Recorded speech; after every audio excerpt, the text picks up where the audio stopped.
Boom! धड़धड़ाते धमाकों के बाद दर्द से भरी चीखें हर तरफ गूंजने लगीं। हेवनली साइकिल एल्डर्स एक डिस्क की तरह हवा में घूम रहे थे, शांत, गंभीर और बिना किसी डर के। लेकिन हर बार जब वो घूमते तो सैकड़ों ड्रैगन सोल तूफान की तरह दुश्मनों पर बरस पड़ते। लुओ क्लैन के एथीरियल स्टेज वाले लड़ाके उस हमले में उन चारों के पास फटक भी नहीं पा रहे थे। उल्टा वो खुद ही बुरी तरह कट रहे थे। बस कुछ ही पलों में पिछली बार के बचे हुए दर्जन भर लोग भी खत्म हो गए। सबके होश उड़ गए ये देखकर। यहाँ तक कि मार्शल फैनेटिक ली जिंगतियान भी उस ताकत को देखकर कांप गया। रोर! एक जोरदार ड्रैगन की दहाड़ सुनाई दी और पीला ड्रैगन सीधा ली जिंगतियान की तरफ झपट पड़ा। ली जिंगतियान घबरा गया और झट से हाथ घुमाकर एक ब्लैक ड्रैगन भेजा सामने। Necro dragon chain claw! Black claw उस पीले ड्रैगन की तरफ लपके हवा को चीरते हुए, लेकिन वो येलो ड्रैगन रुका नहीं, सीधा भिड़ गया। बाम! इतना जोरदार टक्कर हुआ कि बाकी लोग कान बंद कर लिए। किसी को तो ऐसा भी लगा जैसे कोई चीज फट गई हो। अगले ही पल सबने देखा, ली जिंगतियान के मुंह से खून निकला, शरीर लाचार होकर नीचे गिर पड़ा। उसका ब्लैक ड्रैगन सोल भी गायब हो चुका था। एल्डर ली! लुओ युनहाई चिल्लाया, उसकी आंखें कांपने लगीं। तभी एक काली परछाई ली जिंगतियान के सामने आ गई और उसे थाम लिया गिरने से पहले। क्यू यानहाई ने उसकी धीमी सांसों को महसूस किया और दहाड़ा, ओ बूढ़े उल्लू, जल्दी से यंग मास्टर और बाकी सबको यहाँ से ले जा। एल्डर ली की सोल बुरी तरह टूटी हुई है। उन चार बूढ़ों से लड़ना नामुमकिन है हमारे लिए। जल्दी ले जा सबको। ठीक है बूढ़ो। वूश! एक सफेद चमक के साथ जुए किंगजियान क्यू यानहाई के पास आ गई। अपनी सफेद सिल्क से उसने सबको लपेटा और उड़ गई। सेजस, हमारी रक्षा करना। सेजस का मुंह थोड़ा टेढ़ा हुआ, फिर उन्होंने लंबी सांस ली। अब बताओ, ऐसे दुश्मन के सामने क्या ही रक्षा करें? लेकिन जब क्लैन हेड की सुरक्षा की बात हो तो वो उनकी जिम्मेदारी थी। इन यांग रिवर्सल डोमेन, सोल वेरिएंट, यिन यांग वर्ल्ड लॉक। दोनों ने एक साथ चिल्लाकर अपने हाथों से चिन्ह बनाए। फिर चेनों की खड़खड़ाहट सुनाई दी और एक सफेद और एक काली चेन आसमान में घूमती हुई आई, एक अजीब सी एनर्जी के साथ। पल भर में वो चेन हेवनली साइकिल एल्डर्स के चारों ओर लिपट गई और उन्हें जकड़ लिया। वो घूमने की कोशिश कर रहे थे, लेकिन अब चेन की वजह से हिल भी नहीं पा रहे थे। सिर्फ डोमेन सोल नहीं, इसमें तो कुछ और भी खास बात है, एक एल्डर हैरान होकर बोला। दूसरे एल्डर ने सिर हिलाया। यिन यांग चेन जो हेवन और अर्थ को जोड़ती है। ऐसा लगता है जैसे उन्होंने अपने डोमेन को सिकोड़ के चेन बना दिया है, लेकिन असल में उन्होंने उसे बड़ा किया है। ये चेन यिन यांग एनर्जी से बनी है जो पूरी दुनिया से जुड़ी है। इससे हम भी जुड़ जाते हैं और यही एनर्जी हमें रोक देती है। वाकई में कमाल का तरीका है। हाँ, ये सही बात है। रेडिएंट स्टेज में ही हमने इस मूव को समझ लिया था और एक बार गू सांटोंग जैसे मॉन्स्टर को भी इसी से बांध लिया था। सेजेस ने गर्व से कहा, अब जब हम एथीरियल स्टेज में हैं और हमारे पास डोमेन सोल है तो ये मूव अब और भी परफेक्ट हो चुकी है। हमें नहीं लगता कि तुम चार बूढ़े उस मॉन्स्टर से भी मजबूत हो और इन चेन को तोड़ पाओगे। हेवन सेज दूर खड़े कपल को चिल्लाया, एल्डर ली और क्लैन हेड को सुरक्षित ले जाओ। इन बूढ़ों को हम यहीं रोकेंगे जब तक ये लड़ाई खत्म नहीं होती। सच में तुम लोग तियान्यू के सबसे मजबूत सेजस हो। वाकई भरोसेमंद हो। हा हा हा। क्यू यानहाई ने अंगूठा दिखाकर हंसते हुए कहा। लुओ युनहाई भी मुस्कुराया, ये देखकर कि चारों फंसे हुए हैं, पर उन्हें जरा भी अंदाजा नहीं था कि सेजस किस दर्द से गुजर रहे थे। उनके डोमेन सोल की ताकत उसके बड़े आकार की वजह से थी, जिससे वो दुश्मन की एनर्जी को फैला देते थे। लेकिन अब डोमेन चेन जितना छोटा हो गया था, हेवनली साइकिल एल्डर्स की भयंकर ताकत अब सीधा उन पर दबाव बना रही थी। हाँ, ये चेन वर्ल्ड से जुड़ी एनर्जी को इस्तेमाल कर रही थी और प्रेशर को थोड़ा बांट रही थी, लेकिन फिर भी जो बचा खुचा दबाव था वही उन्हें तोड़ देने के लिए काफी था। फिर भी वो टिके रहे, चाहे उनकी नसें ही क्यों न टूट जाएं। उन्हें पता था कि अगर वो चारों को रोक न पाए तो क्लैन हेड का मरना तय है, इसलिए वो अपनी जान की बाजी लगाकर उन्हें रोक रहे थे। लेकिन कोई भी ये नहीं समझ पाया। डीमन स्किमिंग सेक्ट के कुछ एल्डर्स ने देखा कि चारों हेवनली साइकिल एल्डर्स बंधे हुए हैं तो बोले, वाह, ये सेक्युलर कल्टीवेटर तो कमाल के निकले। चारों ड्रैगन को बांध दिया इन्होंने। एथीरियल स्टेज में कोई ये सोच भी नहीं सकता। सच में तभी तो वो स्टुअर्ट जुओ के साथी हैं। जितने अजीब वो हैं उतने ही ये भी हैं।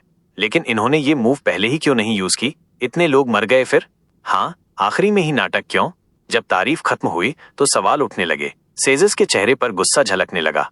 अबे आखिरी दांव कोई पहले थोड़ी खेलता है बे। इस मूव के बाद जिंदा बच जाना भी किसी चमत्कार से कम नहीं।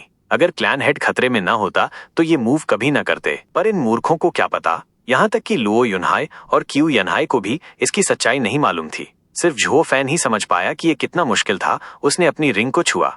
लगता है अब इसे इस्तेमाल करना ही पड़ेगा। हाँ हाँ हाँ, झुओ फैन, तू क्या सच में सोचता है कि वो दोनों मिस्टिकल हेवन सेक्ट के 4 गार्डियन ड्रैगन्स को रोक सकते हैं? तू तो उम्मीद से ज्यादा बेवकूफ निकला।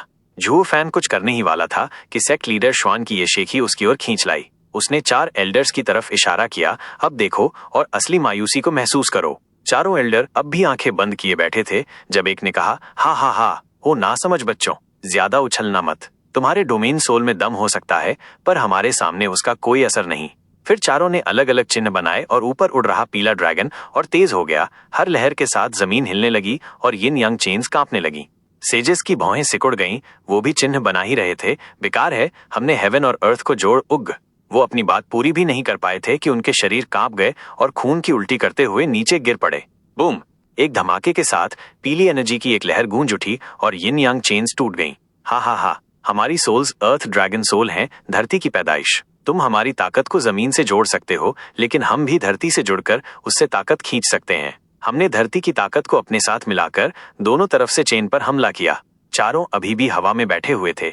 एक एल्डर ने मुस्कुराते हुए कहा, तुम्हारी सोल कमजोर नहीं है, बस तुम हमसे टकरा गए जिनके पास इसका तोड़ पहले से था। सेजेस जमीन पर पड़े थे, लगभग बेहोश, सांसें हल्की और आंखों में अफसोस। लेकिन उन चारों ने उनकी तरफ देखा तक नहीं। इन दोनों की सोल्स बहुत बुरी हालत में हैं, अब ये हिल भी नहीं सकते। पहले बाकियों को निपटाते हैं। बाकी तीनों ने सिर हिलाया। फिर वो चारों फिर से घूमे और भीड़ की तरफ बढ़े जहां दोनों सेक्ट्स के इथेरियल स्टेज फाइटर्स लड़ रहे थे। और जैसे ही वो मैदान में उतरे, डीमन स्कीमिंग सेक्ट के फाइटर्स का अंत शुरू हो गया। हर तरफ चीखें और आंसू गूंज उठे। मिस्टिकल हेवन सेक्ट के एल्डर्स खुशी से झूम उठे। अब उनके गार्डियन लड़ाई में थे, हालत पलट चुकी थी। डीमन स्कीमिंग सेक्ट की शुरुआती बढ़त अब पूरी तरह मिट चुकी थी। अब डीमन स्कीमिंग सेक्ट के हर चेहरे पर सिर्फ मायूसी और पछतावे की स्याही थी।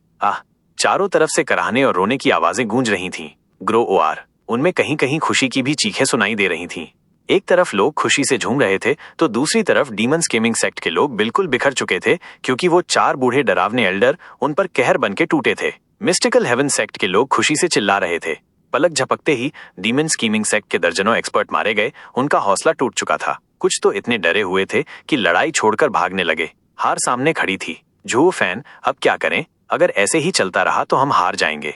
हमें यहाँ से निकलना होगा। फीन यांग भागते हुए झुओ फैन के पास पहुंचा और इस तबाही की खबर दी, मेरी ईस्ट साइड पूरी टूटने वाली है।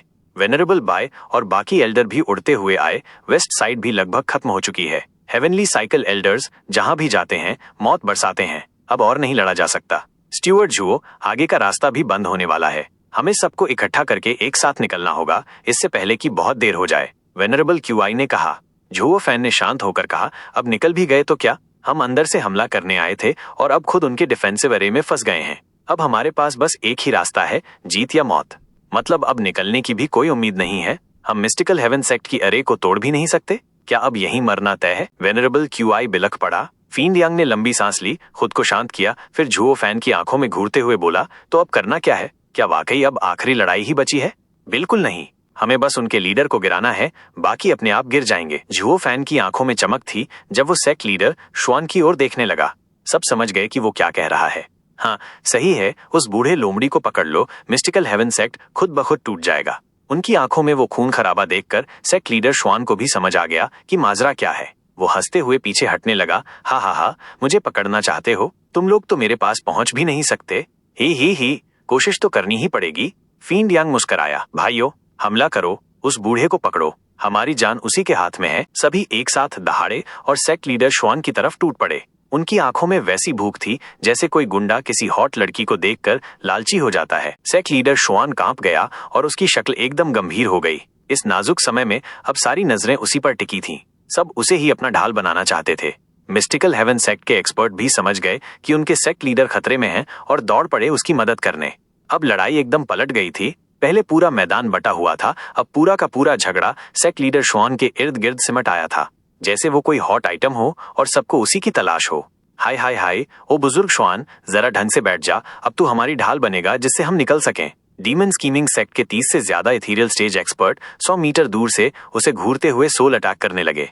सेक्ट लीडर शुआन की हालत पतली हो गई, माथे से पसीना बहने लगा। वो जानता था इतने सारे हमले एक साथ सह पाना उसके बस में नहीं। लेकिन तभी एक जोरदार ड्रैगन की दहाड़ गूंजी।